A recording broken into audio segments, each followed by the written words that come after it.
à la surcharge des pharmacies, pour parer à la surcharge de toutes ces trouvailles antérieures, pour enfin nous dire on a trouvé la bonne solution. Alors que les premières nous ont été aussi présentées comme étant les meilleures et les plus abouties. On va de solution en solution, mais finalement, plus personne n'est dupe.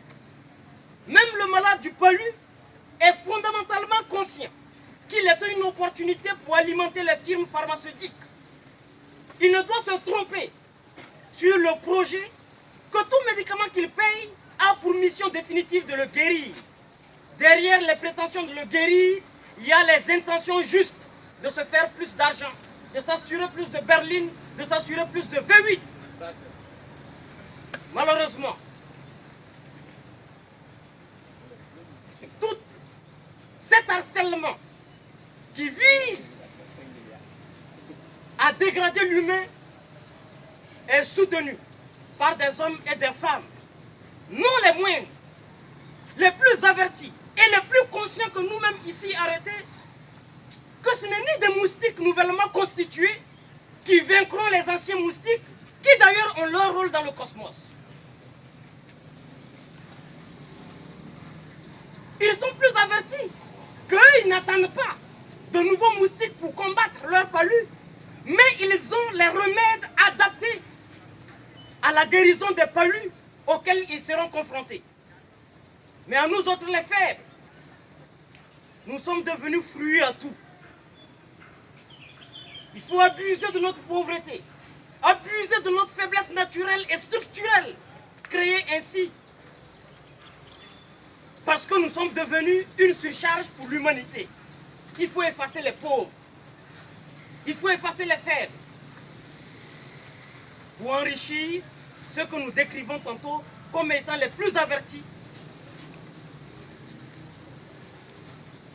Mais ils quand même maintiennent la campagne et cette fidélité au projet du déséquilibre de l'humanité. Il est clair que beaucoup de nations, comme les États-Unis, se battent pour voir dans quelle mesure exporter leurs citoyens dans les siècles à venir sur Mars. Ils y travaillent ardemment.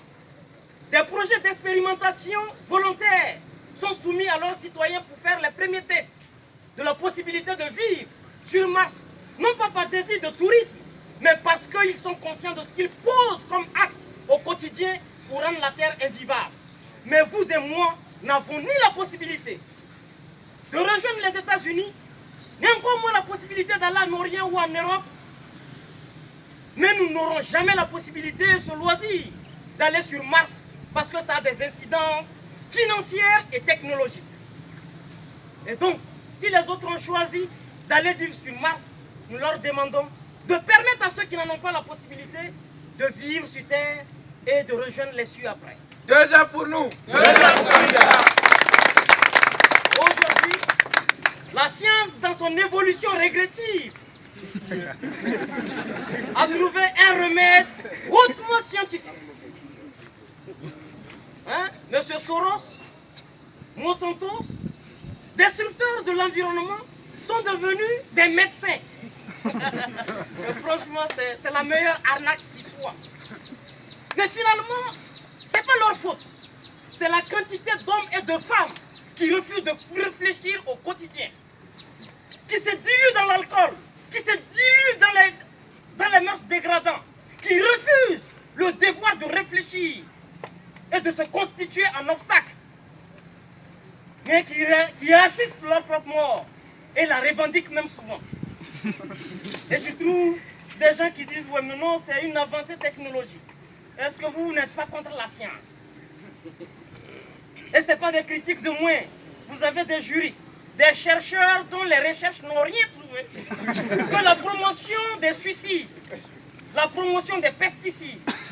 Et aujourd'hui, on a appâté l'humain par son point le plus fragile, sa cupidité matérielle. Par ça, on contrôle tous les savants et tous les chercheurs. La science ne parle plus. Seul l'argent canalise et dirige la science elle-même. Sur ce saut, des chercheurs haut renommés ont décidé de mettre leurs aptitudes difficilement acquises dans des pays faibles comme le nôtre. Et donc l'État s'est battu pour scolariser, c'est même mettre leur expertise au service de la disparition de l'humanité. Allez-y comprendre qu'en même temps, pour avoir tout le mérite de les critiquer, il faut que vous et moi, nous soyons candidats à la mise au terme de ce génocide et de cette démission de nos intellectuels. Il ne suffit pas de constater leur irresponsabilité. Il s'agit pour chacun de nous de trouver en lui les moyens essentiels pour ne pas ressembler à ces chercheurs. Sinon, notre travail ne servira à rien. Et tout notre souci aujourd'hui, c'est de faire de chacun de nous un gardien de l'humain, un gardien de la dignité, un gardien de la science qui protège la vie et non celle qui la détruit. Et aujourd'hui, nous avons des personnes, au moment où d'autres ont mis leur expertise au racolage d'argent, ont les mêmes aptitudes, mais ont décidé de les mettre au service de l'humanité. Ces aînés, auprès de qui nous ajustons nos pas de militants,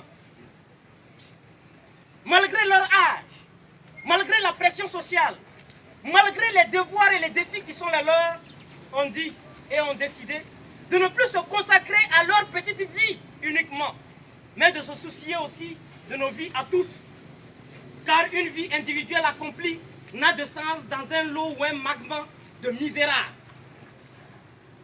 Le bonheur qui a de sens, c'est celui qu'on est aussi capable de regarder dans le visage du voisin, et non celui applaudi par le voisin, comme c'est le cas aujourd'hui. Les pauvres se réjouissent des V8 qui les fréquentent.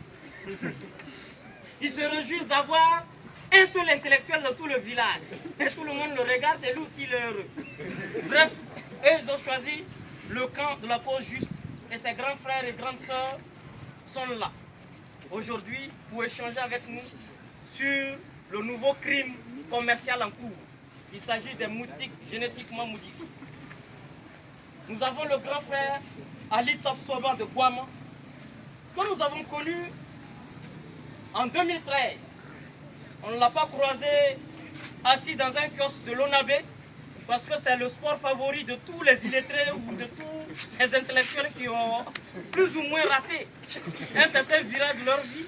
Ils sont tous devenus des écrivains dans les